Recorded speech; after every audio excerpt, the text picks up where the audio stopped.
전도서 9장 1절에서 3절까지 말씀입니다. 전도서 9장 1절에서 3절까지 말씀 한 목소리로 함께 봉독합니다. 전도서 9장 1절에서 3절입니다. 함께 읽습니다. 이 모든 것을 내가 마음에 두고 이 모든 것을 살펴본즉 의인들이나 지혜자들이나 그들의 행위나 모두 다 하나님의 손 안에 있으니 사랑을 받을는지 미움을 받을는지 사람이 알지 못하는 것은 모두 그들의 미래의 일들임이리라. 모든 사람에게 임하는 그 모든 것이 일반이라. 의인과 악인, 선한 자와 깨끗한 자와 깨끗하지 아니한 자, 제사를 드리는 자와 제사를 드리지 아니하는 자에게 일어나는 일들이 모두 일반이니 선인과 죄인, 맹세하는 자와 맹세하기를 무서워하는 자가 일반이로다. 모든 사람의 결국은 일반이라. 이것은 해 아래에서 행해지는 모든 일 중에 악한 것이니 곧 인생의 마음에는 악이 가득하여 그들의 평생에 미친 마음을 품고 있다가 후에는 죽은 자들에게로 돌아가는 것이라. 아멘. 할렐루야. 좋은 날입니다. 하나님 신의 은혜가 오늘도 여러분과 함께 하기를 주의 이름으로 축원합니다. 최근 정보통신 기술이 의학과 생명공학 등의 분야와 접목되면서 놀라운 결과들을 만들어내고 있습니다.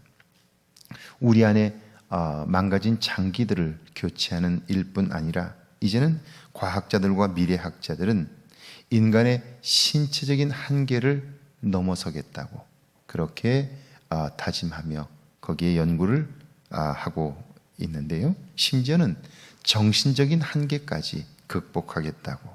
그래서 그런 인간의 미래상을 조망하는 연구들이 발표되고 있습니다. 이것을 포스트 휴먼이라고 부르는데요. 인간이 지금까지 살아왔던 삶과는 또 전혀 다른 기계와 인간이 함께 조화된 그런 인간 이후의 인간 시대를 우리가 살고 있고 그런 미래의 인간상을 우리에게 보여주고 있습니다. 정보통신기술과 인지과학, 나노기술과 바이오공학 등의 발달로 이제는 인간이 자기 스스로 가지고 있는 한계들을 기계와 결합되어 극복하도록 하는 일들을 지금 시도하고 있는데 이제는 더 이상 인간과 기계의 경계가 사라지게 된다 하는 이야기입니다. 자, 그런데 한번 가만히 생각해 보세요. 인간은 하나님이 창조하셨고 기계는 인간이 만든 거예요. 이 둘이 합쳐져서 인간이 인간의 한계를 넘을 수 있다 하는 것이 미래학자들의 또한 과학자들의 발표이고 이야기들인데 과연 그것이 가능할까요?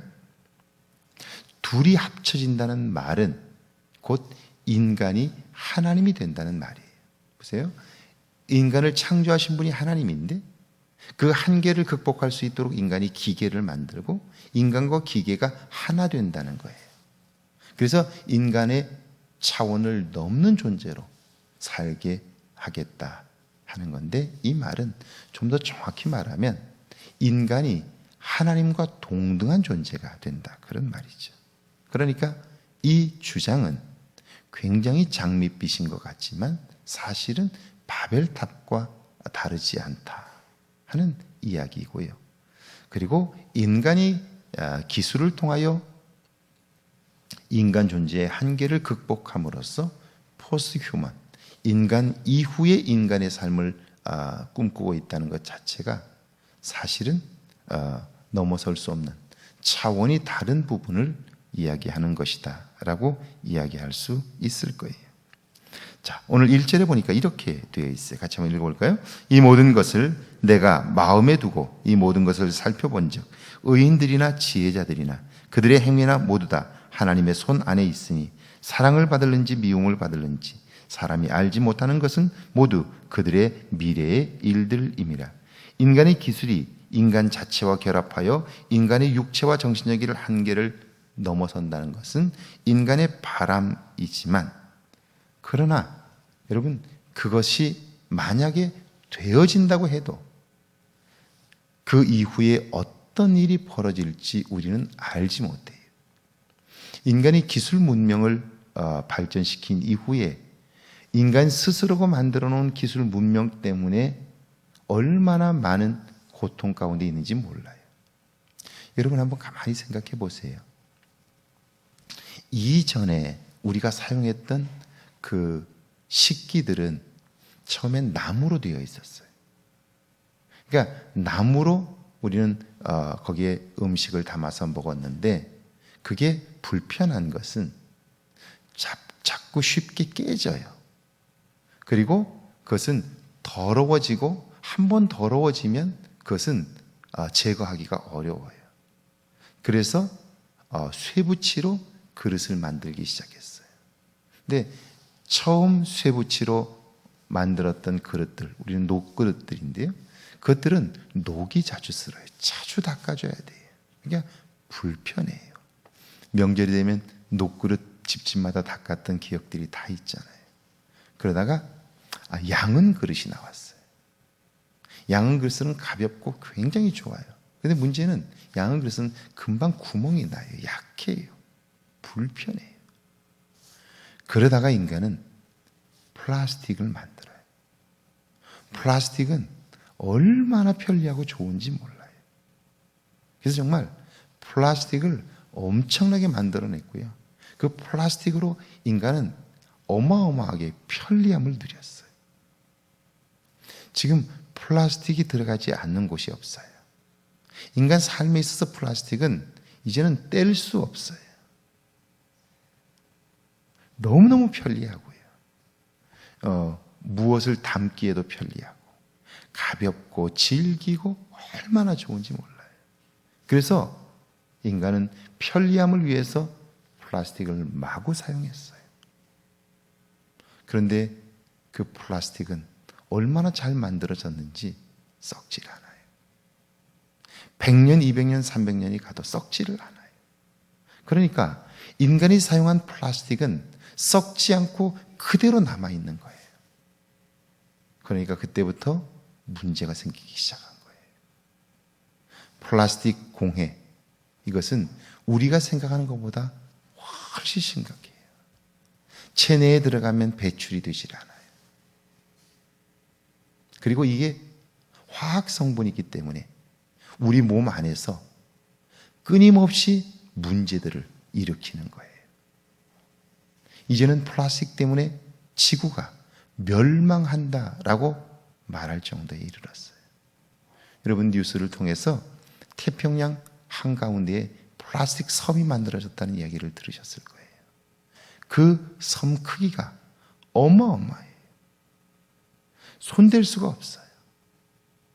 그런데 그것보다 더 심각한 것은 바다의 그 깊은 수면 밑에도 미세 플라스틱들이 가득 쌓여 있는 거예요. 그 바다에 사는 생명체들이 그걸 먹고 몸에 쌓여 결국 제대로 삶을 살지 못하는 이런 현상들이 생기고 있는 거예요. 편리함, 굉장히 좋은 것 같지만 그것이 인간의 생명을 위협하고 있는 상황인 것이죠. 인간은 무엇을 편리함을 위하여 만들지만 그 미래 자체를 알 수가 없게 되는 거죠. 그러니까 인간은 자기의 필요를 위해서 무언가를 만들지만 그것이 어떤 결과를 가져올지를 알지 못하는 거예요. 그러면서 끊임없이 인간이 편리함을 위하여 무언가를 만들어 왔는데 만들 때마다 그렇게 선전하죠. 이것만 있으면 인간은 인간의 한계를 극복할 수 있다. 그런데 그 결과 어떤 일이 벌어질지를 알지 못하게 되는 거죠. 그래서 이렇게 얘기할 수 있어요. 인간은 완벽한 인간을 추구하고 있지만 그 일은 가능하지도 않고 그 일을 추구하는 과정에서 생겨난 문제들에 대한 미래가 결국 그 인간을 파괴할 수 있다는 사실을 우리는 기억해야 하는 거예요. 왜냐하면 미래라는 시간 그리고 오늘 우리가 행하는 모든 일들에 대한 결과를 우리가 알지 못한다 하는 것이 인간의 한계이기 때문이죠. 자, 모든 일은 다 하나님의 손 안에 있다는 사실을 잊어버리면 인간이 스스로 행하는 일들이 엄청난 재앙을 가져올 수 있다. 2절에 보니까 모든 사람에게 임하는 모든 것이 같다고 말씀해요. 악한 자나 선한 자, 깨끗한 자나 더러운 자, 믿음이 있는 사람이나 없는 사람, 그들에게 일어나는 일들을 별반 다르지 않아요. 현상을 보면 그 말이 맞는 것 같아요. 그런데 조금만 달리 생각해 보세요. 여러분, 돈을 버는 이유가 뭔가요? 돈을 버는 이유는 그것으로 삶을 윤택하게 살고자 하는 거예요. 그런데 어떤 일을 하든 돈은 벌 수 있어요. 그런데 그것을 누리는 것은 다른 차원이에요. 돈을 버는 것과 누리는 것은 차원이 다른 건데 우리는 돈만 있으면 누릴 수 있다고 생각하는 거예요. 그렇지 않아요. 지난 2011년 4월 여기서 가까운 김제시 한 마늘밭에서 발견된 의문의 돈뭉치 관련된 사건 여러분 기억하실 거예요. 이모 씨 마늘밭에 중장비 기사 안모 씨가 땅을 고르다가 거기서 110억 원 돈뭉치를 발견하게 돼요. 110억 원. 110억 원이 얼마나 많은 돈일까 상상 한번 해보세요. 5만 원짜리 돈이라고 해도 110억 원이면 어마어마한 돈뭉치입니다. 마늘밭에서 그게 나온 거예요. 경찰의 수사 결과 이모 씨 두 처남이 불법 도박 사이트를 통해 벌어들인 범죄 수익금이었어요. 자, 110억 원이면 어마어마한 돈입니다. 우리는 그냥 돈을 그냥 숫자로만 생각하는데 그 현금을 가지고 있다고 한번 생각해 보세요. 굉장한 돈입니다. 정말 그냥 놔둬도 평생을 먹을 뿐 아니라 그 자손대까지 먹을 만큼 큰 돈이에요. 그런데 그 큰 돈을 거기다가 묻어두고 그 사람들은 편히 잤을까요? 마음 편히 잤을까요? 여러분 같으면 잠이 오시겠어요? 잠이 오지 않았을 거예요. 돈은 벌었지만 그러나 그게 정당한 방법이 아니기 때문에 잠을 잘 수 없는, 어디다도 둘 데가 없으니까 그걸 마늘밭에다 두지 않았겠어요? 그러니까 돈을 벌되 그것이 내 삶을 안전하게 지켜줄 것이다, 그런 생각을 누구나 하게 될 텐데요, 그렇지 않다 하는 것을 보여주고 있는 거죠. 3절에 보니까 모든 사람의 결국은 일반이라. 이것은 해 아래서 행해지는 모든 일 중에 악한 것이니 곧 인생의 마음에는 악이 가득하여 그들의 평생에 미친 마음을 품고 있다가 후에는 죽은 자에게로 돌아가는 것이다. 여러분, 모든 사람이 다 죽는 것은 일반이에요. 그러나 이후에 가는 길이 다르다는 사실은 보이지 않아요. 그러니까 생각하지 않으면 우리는 알 수 없게 되는 거예요. 미래는 알 수 없는 시간이에요. 그래서 그 미래의 주인이신 하나님께 도움을 구하고 지혜를 얻지 않는다면 우리가 오늘 행하는 모든 일들이 우리의 미래를 파괴할 수 있다는 사실. 저는 미래학에 관심이 있기 때문에 미래학에 관한 자료들을 꽤 많이 읽고 나름대로 정리를 해보고 있어요. 저는 포스트 휴먼에 관한 이야기들을 생각하면서 정말 진지하게 물어보는 거예요. 우리 인간이 가지고 있는 한계들, 육체의 한계, 질병의 한계, 그걸 극복하면 좋겠지요.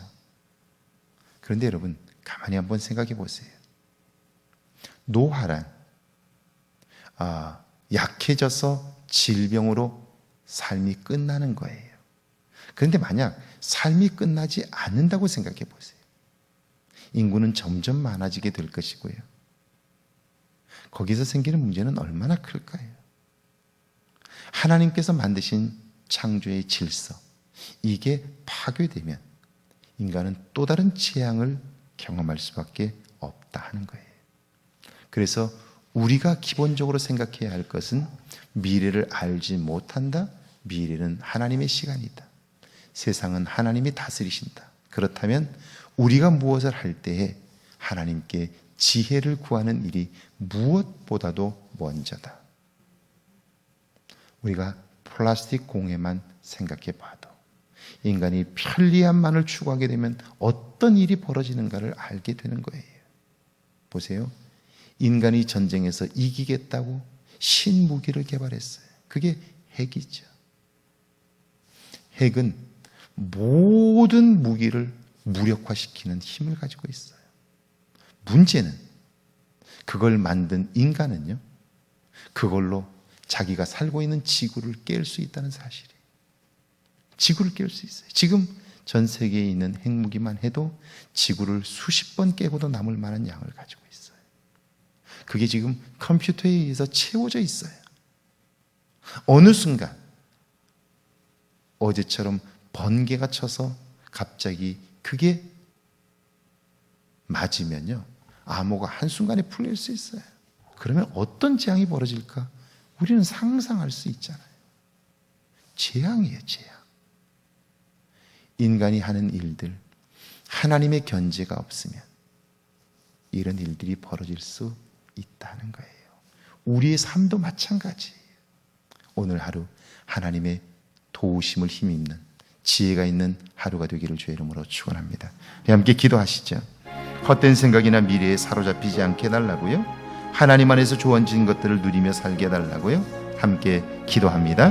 하나님, 죄를 사랑하사 함께 하시고 하나님의 도움을 얻게 하시나니 감사합니다. 여호와여 함께 하사 주의 일을 이루게 하옵소서. 주의 도움을 얻게 하옵소서. 전능하신 하나님 아버지, 진실로 주님 앞에 비옵나니 우리 한 사람 한 사람이 하나님의 도움을 구하며 말하고 행동하게 하옵소서. 우리의 미래를 알지 못하면서 다 아는 것처럼 사는 하나님 노릇하는 우리의 모습들이 이제는 청산되게 하시고 매 순간 하나님과 동행하며 살게 하시고 하나님 주시는 지혜와 능력 안에서 살아가는 저희들 되게 하옵소서. 그래야 하나님, 우리를 통해 이루실 하나님의 일들을 보게 하옵소서.